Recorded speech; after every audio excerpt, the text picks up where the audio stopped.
Good morning, my brothers and sisters, and let us begin today with God's word of what we need to do every day to start off our day, making sure that we are fulfilled in His word because they are living and they do give us power. So today's verse is from 1 Peter chapter 5, verse 8, and it says, "Be alert and of sober mind. Your enemy, the devil, prowls around like a roaring lion, looking for someone to devour." Now, when I read this verse, I always find it interesting how the Apostle Peter describes the devil like a roaring lion. Like, why doesn't he use other animals? Why does he have to use a lion, which is also a symbolism of what God is, or what Jesus is like? He's the Lion of Judah. And I think that's a really interesting relation. How the devil often disguises himself as something that's similar to God to try to deceive you, right? You might think, okay, he's a roaring lion. Maybe that's what God wants me to do. He disguises himself in your thoughts, making them think, okay, maybe, if I go after the lustful thoughts that I have, maybe it's not so bad after all. Because in the end, God gave me these thoughts, right? No, wrong. God doesn't give you every thought that you have. A lot of the times, the devil implants the thoughts into you, thinking that it's God's ideas and God's ways and God's thoughts that are giving it to you. But in reality, it's not. That's why we have to be alert and of sober mind. So, how do we do this? Peter tells us, as he's been through it, one of the most famous Bible stories where Peter denied Jesus 3 times to save his life. Was he ashamed of it? Yeah, he was. Even though Peter said he would never deny Jesus, but he still did it. And what happened afterwards? Jesus did not only blame him, he forgave him. And not only did he forgive him, as Peter was ashamed, he went back to his old job as a fisherman, fishing for fish in the morning. And when he came back, Jesus cooked him breakfast by the shore, saying, "It's okay, Peter. I still love you.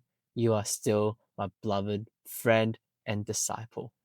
So what an encouragement.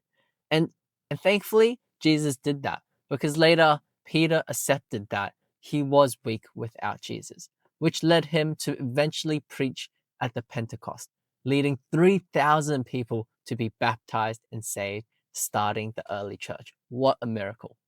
So what I want to share with you guys today is, if we are going to resist the enemy, we must have both an offensive and a defensive side.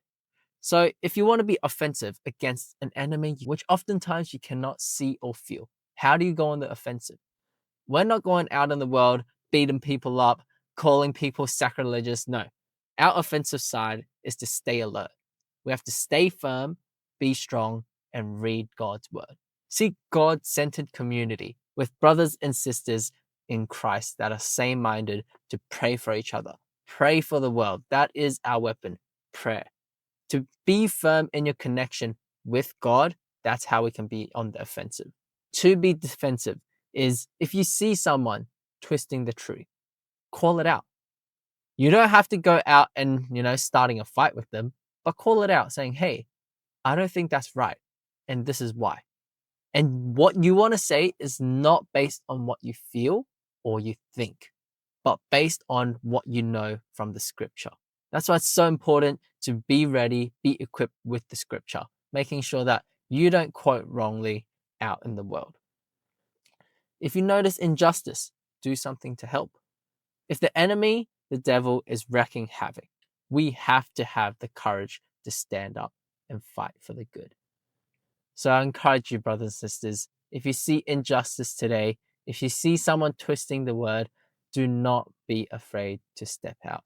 A lot of the times, God will give us strength and God will give us wisdom, but first, we need to seek His wisdom first in His word.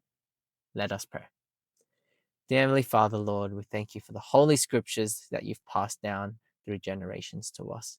Lord, through these words, we can learn of your wisdom and your majesty. Lord, it is not just a dead book that is sitting there, but we know that your word is alive and nourishes our souls and our lives. Lord, for in your scriptures you say, man does not live on bread alone, but on every word that comes from the mouth of God. May we continue to try every day to draw closer to you. Although we may fail you, we may miss your mark a lot of the times. But Lord, we know that you forgive us and you love us. And that every time we miss our mark and sin against you, we are willing to come before you to ask for forgiveness and to again receive your love so that we can continue to go out and fight for injustice and defend for the orphans and fight for the poor. Lord, we pray that you continue to fill our lives every day with your Holy Spirit, your love. We thank you. Pray this in Jesus' name. Amen. Let's get into the charts, everyone. What's up, my brothers and sisters? And we're back with another day. So let me give you guys a trade update of what happened yesterday.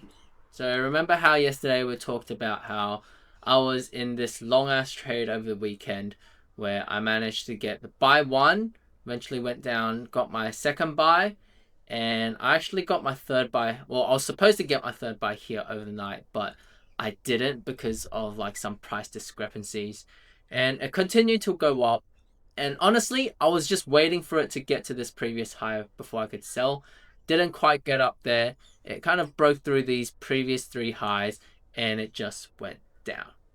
So unfortunately on this trade over the weekend, I did take a loss. See how that wicked out just before it could get back up. So that was a bit unfortunate, but oh well, nonetheless, I saw that, okay, this looks like it's going to the downside because it broke this trend line. And so I took a trade. I went from the low to high, going for a short.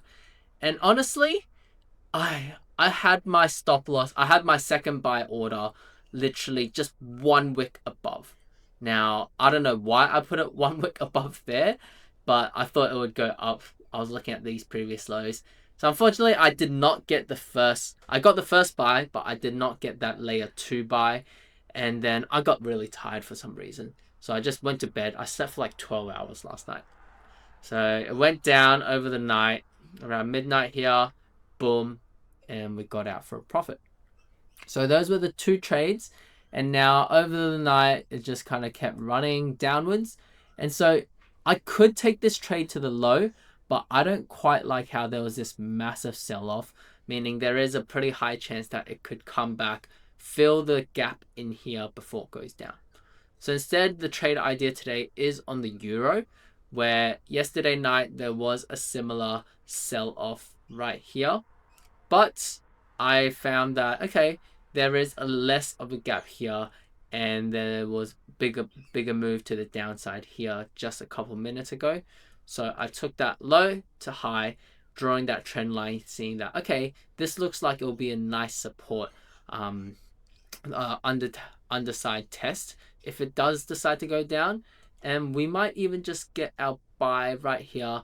I've put my buy here just because that is the previous low, so I'm hoping to get some type of support. There is a bit of a fair value gap there, but if I were to bring it down here, that would be fine too, just so that we can get that buy in.